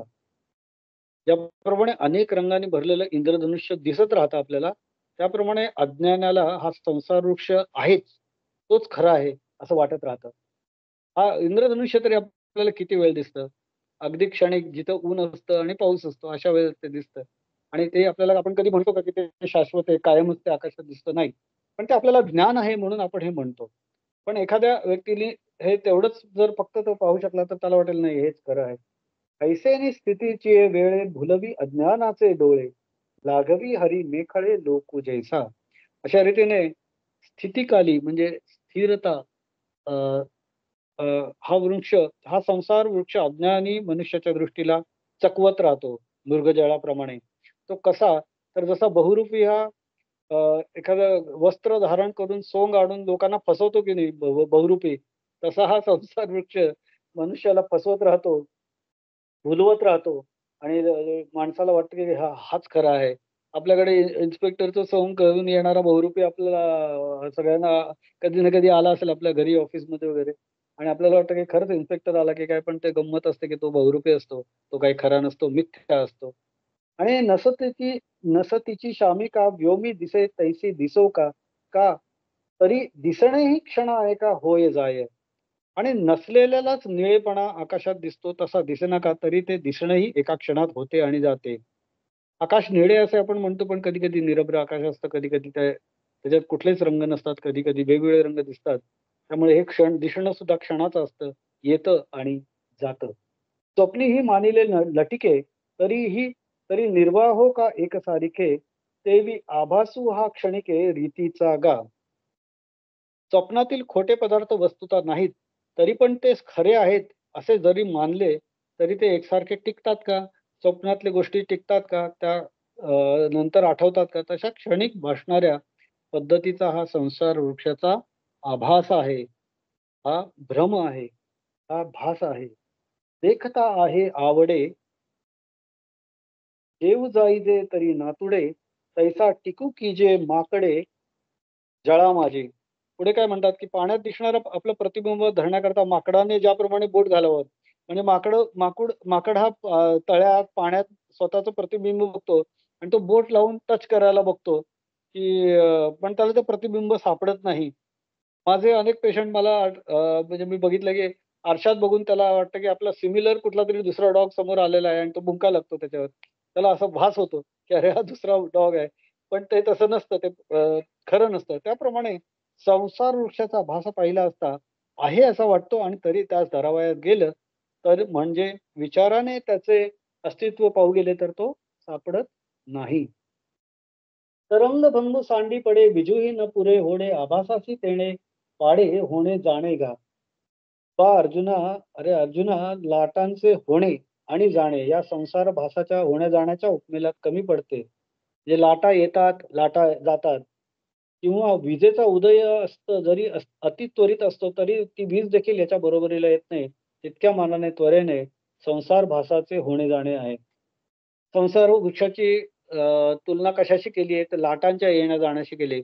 लाट येते, फुटते किनाऱ्यावर, नष्ट होते. आणि पुन्हा एक लाट येते, पुन्हा फुटते, पुन्हा जाते, पुन्हा येते. असं जसं होतं तसं संसार वृक्षाचं आहे. किंवा वीज जी चमकते ती क्षणात चमकते आणि क्षणात नष्ट होते, दिसूनयासी होते. तर संसाराचं होणं, जाणं हे अशाच प्रमाणे आहे, असं माऊली सांगतात. माऊली पुढे अजून काही छान उपमा देतात. जैसा ग्रीष्मशेषींचा वारा नेणीचे समोर की पाठीमोरा तैशी स्थिती नाही तनुवरा भवरूपा यया. ज्याप्रमाणे ग्रीष्म संतानाचा वारा हा समोरून वाहतो किंवा पाठीमागून वाहतो, हे कळत नाही. जो आपल्या अवकाळीच्या वेळेला जोरजोरात वारा सुरुवातीला येत होतं. त्याची स्थिती एक जशी नसते, त्याचप्रमाणे या संसार रूपी श्रेष्ठ वृक्षाला स्थितीकाली एकच अवस्था नाही, म्हणजे प्रत्येक क्षणी त्याच्या स्थिती अंतर होत राहतं. संसाराला स्थिती सुद्धा नाही. एवं आदी ना अंत स्थिती ना रूप ययासी आती आता कायसी कुंठा कुंती उन्मळू उन्मळणी गा. याप्रमाणे संसार वृक्षाला आदी, अंत, स्थिती हे नाहीत आणि याला रूपही नाही. आता हे अनेक उपमांच्या साहाय्याने माऊलींनी दाखवलं. आता असे जर आहे अर्जुना, तर याला उपटून काढण्यात कसले रे श्रम पडणार आहेत तुला? काही अवघड नाहीये. तू ते आरामात करू शकतोस. या संसार वृक्षाचं हनन कशाने करू शकतोस? असंग शस्त्रेण दृढेन चित्वा. या वैराग्यरूपी खड्गाने त्याचं छेदन तू नक्की करू शकतोस. तू म्हणजे आपण सर्वच. आपुलिया अज्ञानासाठी नवता थावला किरीटी तरी आता आत्मज्ञानाचेनी लोटी खांडे निघा. अर्जुना, हा नसलेला संसार वृक्ष फक्त आपल्या अज्ञानामुळे बळावलाय बघ. तर आता त्याला आत्मज्ञान रूपी दुधारी तलवार हातात घेऊन त्यांनी नाहीसा करून टाक. आत्मज्ञानाचे आणि लोटी खांडे निघा. वाचोनी ज्ञाने विण ऐके उपाय करिसे जितुके तीही गुंफसी अधिके रुखी ये. नाहीतर एका ज्ञाना वाचून त्याच्या नाशाकरता जितके उपाय तू करशील, म्हणजे ज्ञान सोडून इतर काही उपाय करायला जाशील, त्यांच्या त्या उपायांच्या योगाने तू या संसार वृक्षामध्ये अधिकच अडकशील, अधिक रुखी ये. मग किती खांदो खांदी यया हिंडावे ऊर्ध्वी अधि, म्हणून मूळची अज्ञान छेदी सम्यक ज्ञाने. मग त्या संसार वृक्षाच्या फांद्या फांद्याने खाली आणि वर किती फिरावं, म्हणून या संसार वृक्षाचे अज्ञान रूपी मूळच यथार्थ ज्ञानाने तोडून टाक, असं माऊली सांगतात कृष्णाच्या शब्दांमध्ये. एरवी दोरीची उरगा, डांगा मेळविती पैगा, तो वाबोची भारुगा केला होय. सहज विचार करून बघितलं तर दोरीवर भासणारा जो सर्प आहे त्याला मारण्यासाठी लांब काठ्या गोळ्या केल्या तर त्याचं व्यर्थच ओझं गोळा केल्यासारखं होतं. त्याला काय अगदी सहज मारता येतं. दोरीवर भासणारा सर्प आहे, त्याला काठ्या घेऊन मारण्याची काही आवश्यकता आहे का? तर नाही. तर तसाही जे भ्रमच आहे. तसंच संसार वृक्षाचं आहे. तरावया मृगजळाची गंगा, डोणी लागी धावता, डांगा माझी वोहळे पुढीचे पैंगा, साच जेवी. त्याचा अर्थ काय, तर मृगजळाची नदी उतरून जाण्याकरता नावेसाठी कोणी रानोमाळ धावत असता त्याने खऱ्या ओढ्यात सापडून जसं बुडावं. म्हणजे किती छान उपमा त्यांच्या माऊलींच्या वेगवेगळ्या पद्धतीने आहेत बघा, की मृगजळाची नदी बघितली एखाद्याने रस्त्यावर, की त्याला वाटलं ही खरंच नदी आहे, पाणी येतंय आणि त्याच्यातनं तरून जाण्याकरता तो एखादी नाव शोधायला लागला, होडी शोधायला लागला आणि ते शोधायसाठी तो रानोमाळ धावायला लागला आणि एखाद्या छोट्याशा ओढ्यामध्ये बुडून गेला. समजा संपला. तसं तेवी नाथिलिया संसारा उपायी जात तया वीरा, आपण पे लोपे वारा विकोपी जाय. अर्जुना, त्याचप्रमाणे खोट्या संसाराचा नाश करण्याच्या उपायांमध्ये खटपट करणाऱ्याला, म्हणजे इतर काहीतरी उपाय करत बसण्यापेक्षा, खोट्या संसाराचा नाश करण्याच्या उपायांमध्ये खटपट करण्यापेक्षा साधनांचे जीवापाड श्रम होऊन तो आपण स्वतःहून मरतो. म्हणजे होडी ही उपमा कोणाची आहे, की जे चुकीचे मेथड्स आहेत किंवा अ, अ, उपयोगी नसणारे मेथड्स आहेत, की ज्यांनी आपण याच्यातनं मुक्त व्हायचा प्रयत्न करतो किंवा आपले काही भ्रम आहेत किंवा आपले काही चुकीच्या साधनांच्या पद्धती आहेत, त्याच्याबद्दल माऊलींना म्हणायचं असावं. म्हणून ये स्वप्नीचे या भया, ओखद चेवोजी धनंजया तेवी अज्ञान मुळा यया ज्ञानची खडग. म्हणून अर्जुना, हे लक्षात ठेव, की स्वप्नातील भीतीला जागे होणे हेच जसं औषध आहे. स्वप्नातली भीती बाजूला करायची असेल तर काय व्हायला पाहिजे? फक्त जागं व्हायला पाहिजे. तसंच हेच जसं त्याला औषध आहे, त्याप्रमाणे अज्ञानरूपी मूळ असलेल्या या संसार वृक्षाला नष्ट करण्यासाठी काय पाहिजे? तर एक समर्थ असं एक ज्ञान खड्गच पाहिजे, ज्ञानाची जाणीव पाहिजे. परी तेच लीला परजवे, तैसे वैराग्याचे नीच नव्हे, अभंग बळ हो आवे बुद्धीसी गा. परंतु अरे अर्जुना, तेच ज्ञानरूपी खडग सहज फिरवता येईल तसे वैराग्याचे न खचणारे सामर्थ्य सामर्थ्य बुद्धीला नित्य नवीन दिलं पाहिजे. सतत आपली एक जाणीव आपल्या मनाला, आपल्या बुद्धीला, आपल्या चित्ताला, आपल्या अहंकाराला दिली पाहिजे, की नाही, नाही, नाही. मला याच्यात अडकायचं नाही. याच्यात मला अडकून बसायचं नाही, वगैरे, वगैरे. हे सतत जाणीव त्याला दिली पाहिजे. त्याच्यापुढे काय म्हणतात, की उठिलेनी वैराग्य जेणे, हा त्रिवर्गो ऐसा सांडणे, जसे वमुनी या सोने आताची गेले.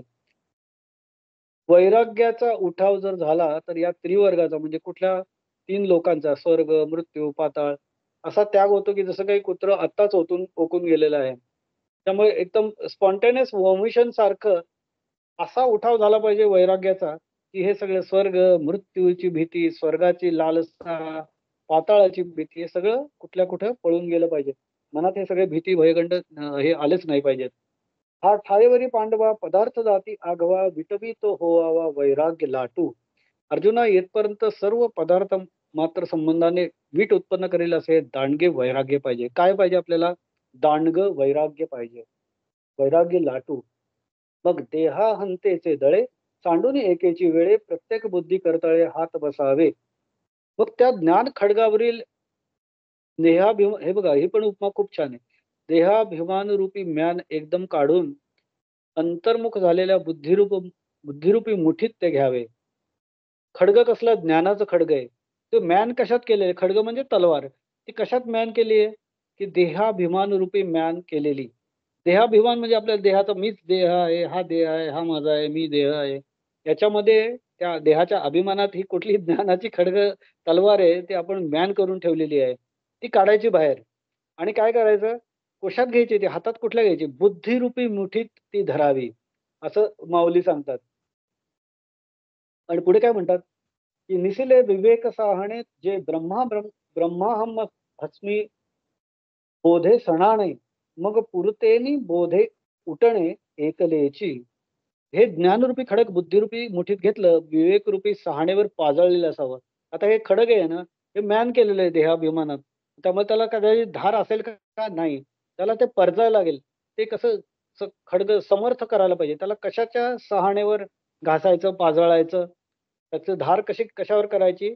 तर विवेकरूपी सहाणेवर. विवेकाच्या सहाणेवर वैराग्याची तलवार पाजळायची, परजायची, घासायची आणि अहम मी ब्रह्म आहे अशा बोधाची त्यास तीक्ष्ण अशी धार असावी आणि मग ते एकट्या पूर्ण बोधाने घासावे.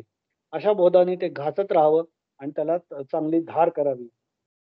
तरी निश्चयाचे मुष्टी बळ पहावे एक दोन्ही वेळ मग तुळावे अति चोखाळ मनन वेरी. परंतु मी ब्रह्म आहे अशा निश्चयरूपी मुठीचं बळ एक दोन वेळ पाहून घ्यावं आणि मी ब्रह्म आहे असा दृढ निश्चय झाला आहे असं खात्री झाली की मग ते अतिशुद्ध मननापर्यंत तोलून धरावं, म्हणजे अद्वैत बोधाचे अतिशुद्ध असे चिंतन करावे. ही कधी तलवार मारायची? तर अधिक खात्री करून घ्यायची की मी ब्रह्म आहे अशी निश्चयरूपी मुठीचं बळ एक दोन वेळ पाहून घ्यावं, की आपलं बळ निश्चित झालेलं आहे का? आपल्यामध्ये खरोखर मनापासून वैराग्य आलंय का? आपला तोल मध्येच ढळणार नाही ना? असं म्हणत मनाला दृढ निश्चय करून या मोहमायेतून, या षडरिपूंच्या जाळ्यातून स्वतःला वैराग्याच्या माध्यमातून दूर करण्याचं, म्हणजे भोग भोगत असताना सुद्धा त्याच्यातनं निरपेक्ष निस्सार राहायचं, बाजूला राहायचं, असं करायचं. म्हणजेच ही तलवार त्या संसार वृक्षावर मारायची. पाठी हाती येरा आपण या निधी ध्यासे एक झालिया पुढा दुजे नुरेल घाया पुरते गा.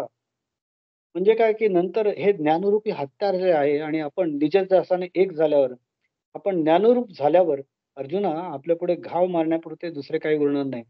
एकदा आपल्या हातून हा घाव बसला आणि तो दृढ घाव असला तर संसार वृक्षाच्या या फांद्या आपण मोडू शकतो. ते आत्मज्ञानाचे खांडे अद्वैत प्रभेचीने वाढे नेदिल उरो कवणेकडे भववृक्षासी. ती आत्मज्ञानरूपी दुधारी तलवार आपल्या अद्वैत प्रकाशाच्या अधिक प्रमाणामुळे संसार वृक्षाला कोणीकडेही उरू देणार नाही, म्हणजे ते कुठेच ठेवणार नाही. कशामुळे? अद्वैत प्रकाशाच्या आधिक्याने. अद्वैत म्हणजे काय?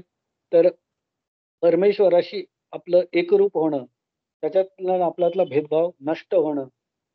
शरदागमीचा वारा जैसा केरू फेडी अंबरा का उदयला रवी अंधारा घोटूवरी. पुन्हा एक प्रतिमा सांगतात माऊली, शरद ऋतूच्या आरंभीचा वारा जसा आकाशातील ढगरूपी कचरा नाहीसा करतो. शरद ऋतू मधलं आकाश कसं असतं? निरभ्र असतं. हिवाळ्यातलं आकाश पूर्ण निरभ्र असतं, ढग नसतात त्याच्यात.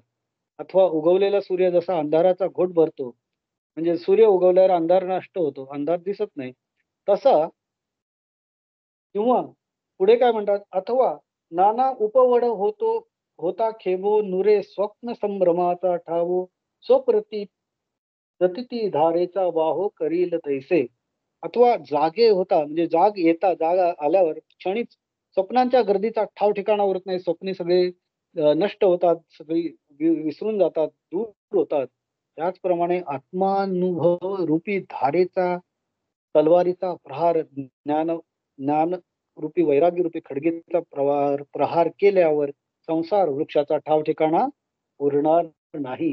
तेव्हा ऊर्ध्व का ऊर्ध्वीचे मूळ, म्हणजे ऊर्ध्व मूल अधशाखा आपण म्हणलंय, की मूळ वरती शाखा खाली, तेव्हा ऊर्ध्व का ऊर्ध्वीचे मूळ का अधिचे हन शाखा जाळ, ते काहीच न दिसे मृगजळ चांदणा जेवी. तेव्हा या संसार वृक्षाचा वरचा भाग अथवा वरचं मूळ अथवा खालच्या शाखांचा विस्तार हे जसं चांदण्यात मृगजळ दिसत नाही तसंच ते नष्ट होईल. चांदण्यात मृगजळ दिसत नाही, उन्हाळ्यात फक्त दिसतं. तसंच हे सगळं संसार वृक्षाची मुळं बिळं नष्ट होतील. कधी होतील? की वैराग्य रूपी असंग शस्त्रेण दृढेन चित्वा. हे जेव्हा आपण या असंगाच्या शस्त्रांनी दृढ वैराग्य रूपी खडगाच्या शस्त्रांनी त्यांचा भेद करू तेव्हा हे नक्कीच आपण साधू. ऐसे निगा वीरनाथा आत्मज्ञानाची या खडगलता छेदून या भवाश्वथा स्वथा ऊर्ध्वमूळाते. याच्यात माऊली शेवटी काय म्हणतात की अर्जुना अशा रीतीने आत्मज्ञान रूपी तलवारीच्या पात्याने वर मूळ आहे असा जो संसार वृक्ष आहे ऊर्ध्वमूलम तो छेदून पुढे काय करायचं ते आपण मगाशी सांगितल्याप्रमाणे की हे छेदल्यानंतर ज्या ठिकाणी गेले असता पुन्हा परत येत नाही अशा अनादि विश्वच्या ठिकाणी ज्ञानाच्या अंगाने शरण जा असं माऊली सांगतात. थोडक्यात विवेक आणि वैराग्य या दोन चाकांवर आपल्या अध्यात्माच्या ज्ञानाचा जाणीवेचा रथ आपल्याला चालवायचा आहे. आणि हा रथ चालवताना या दोघांचा बॅलन्स साधला तर पुढे येणाऱ्या दगड, माती, खड्डे, सगळ्या अडचणी किंवा फुलं, पाणी, आनंद काही असेल जे जे चांगल्या गोष्टी, वाईट गोष्टी त्या सगळ्यांचा आपण इक्वली आपण त्यांना सहन करू शकू आणि याच्यातनं पार जाऊ शकू आणि योग्य त्या मोक्षाच्या ठिकाणी आपण पोचू शकू आणि पुनर्जन्माच्या फेऱ्यातनं कदाचित निसटू शकू असं माऊलींना आणि भगवंतांना याच्यातनं सुचवायचं आहे असं मला वाटतं. याच्यात विवेक आणि वैराग्य याबद्दल पूर्वी आपण काही अध्यायांमध्ये पूर्वी शिकलेलो आहोत. त्याविषयी पण पुन्हा एकदा चिंतन अधूनमधून आपण करायला हवं या अध्यायाच्या निमित्ताने असं मला वाटतं. याच्यातनं पुन्हा आपल्याला आठवण करून गेली पाहिजे की आपण काय काय करायला पाहिजे. म्हणजे विवेकाचा सारखा उदय आपल्या होणं आवश्यक आहे. आपल्या गोष्टींमधलं ममत्व कमी करणं आवश्यक आहे आणि अन्न वस्त्र निवाराच्या बेसिक गरजा भागवणं ठीक आहे पण त्याचं लालसा आणि त्याचा हव्यास कमी करणं गरजेचं आहे. अशा अनेक गोष्टी आपल्याला आपल्या मनावर बिंबवाव्या लागतील. त्याच्याविषयी पुन्हा कधीतरी चर्चा करूया. आज मी थोडासा जास्त वेळ घेतला त्याबद्दल क्षमस्व. आता मी माझं निरूपण इथं थांबवतो. सर्वांना मनापासून नमस्कार. धन्यवाद.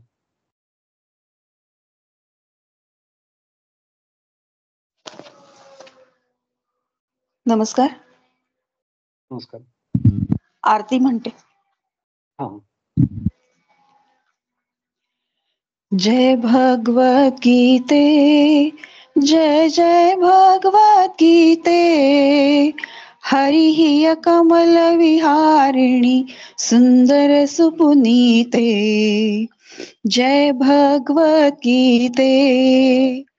कर्म सुमर्म प्रकाशिनी कामासक्ति हरा.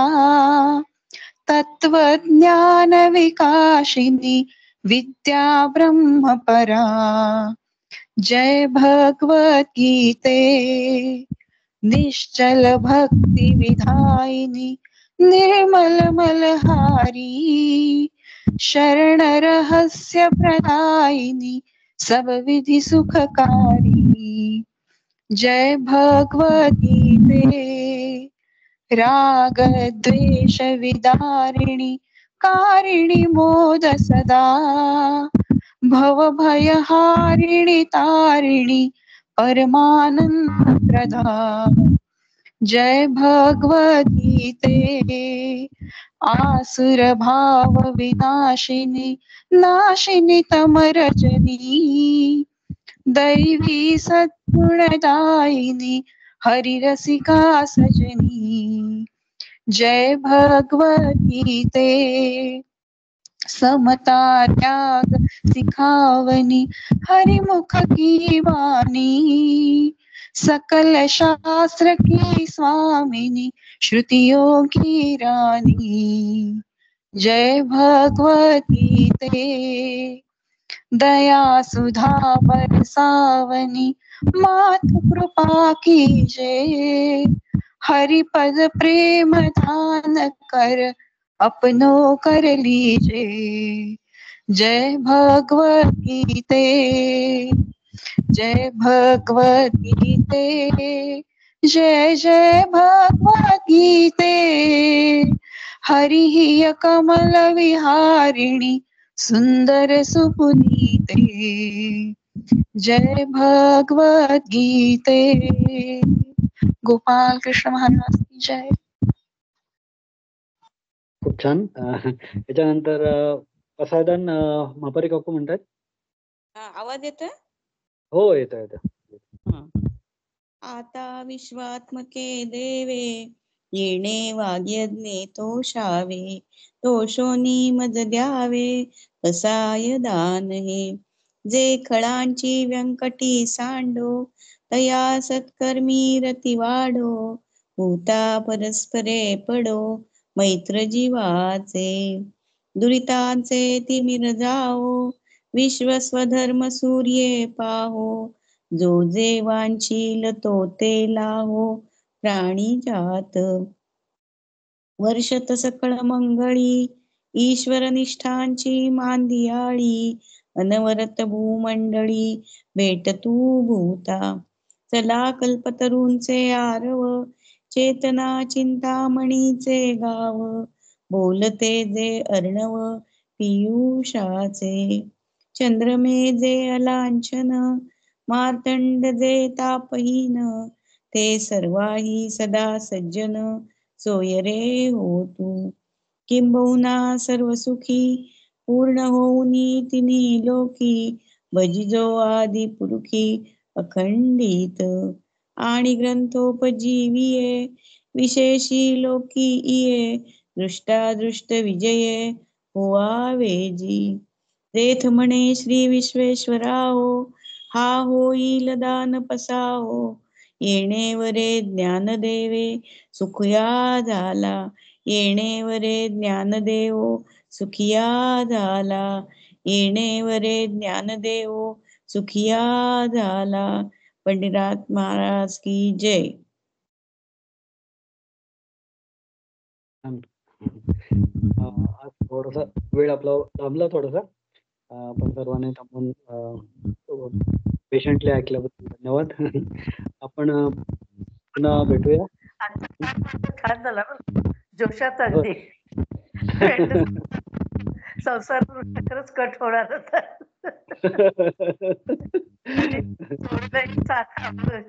गाण्याची आरतीची छान साथ मिळाली. संसार फार सोपं असं वाटायला लागलं.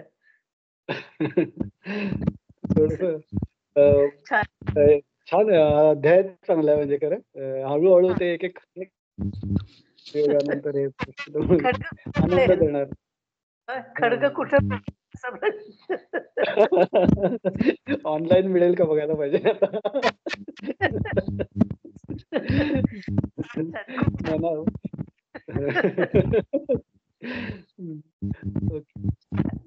धन्यवाद. ओके. जेवढे आणि मापारी काकू सगळ्यांच छान झालं.